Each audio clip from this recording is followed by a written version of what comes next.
শিলচরে বিজেপির ডাকে মহিলাদের আক্রোশ র্যালি। বিরোধীদের বিরুদ্ধে তীব্র প্রতিবাদ। শিলচর শহরে বিজেপির উদ্যোগে এক বৃহৎ মহিলা সমাবেশ এবং আক্রোশ র্যালি অনুষ্ঠিত হয়।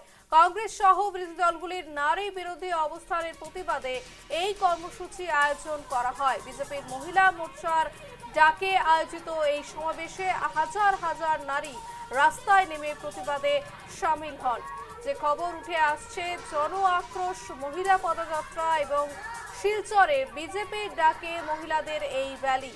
বিরোধীদের বিরুদ্ধে তীব্র প্রতিবাদ। শিলচর শহরে বিজেপির উদ্যোগে এক বৃহৎ মহিলা সমাবেশ এবং আক্রোশ র্যালি অনুষ্ঠিত হয়।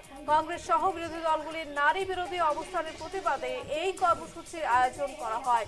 বিজেপির মহিলা মোর্চার ডাকে আয়োজিত এই সমাবেশে হাজার হাজার নারী রাস্তায় নেমে প্রতিবাদ করেন।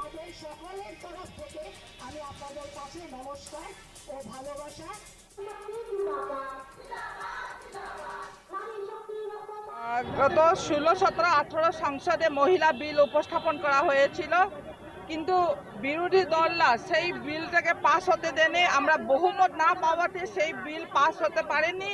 ওমেন রিজার্ভেশন বিল, যেখানে 33% ওমেন মহিলারা রাজনীতিতে আমরা যোগদান করতে পারতাম, কিন্তু মহিলাদেরকে যে আত্মসম্মানে যে ব্যাঘাত করেছেন এই কংগ্রেস এবং তার সহযোগী দল, মহিলাদের অধিকার ওরা যে আজকে ছিনিয়ে নিয়েছে বলবো, সেই প্রতিবাদে আজকে সমগ্র স্তরের মহিলারা আজকে আমাদের রাস্তায় নেমে পড়েছেন। একটা আক্রোশ র্যালি ব্যবস্থা করা হয়েছে। এই আক্রোশ র্যালির মাধ্যমে কংগ্রেস এবং তার সহযোগী দলকে আমরা বুঝিয়ে দিতে চাই যে এই নারীদেরকে যে অসম্মান করা হয়েছে সেটা কোনোভাবে আমরা নারীরা আমরা মানতে পারবো না।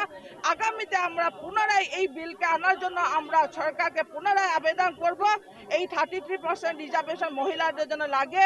মহিলাদের আজকে আত্মসম্মানে মহিলাদেরকে যে মান সম্মান যে নষ্ট করেছেন এই বিল পাস না হওয়াতে, যার জন্য দায়ী একমাত্র কংগ্রেস এবং তার সহযোগী দল। এই প্রতিবাদে আজকে আমাদের এই আক্রোশ র্যালি।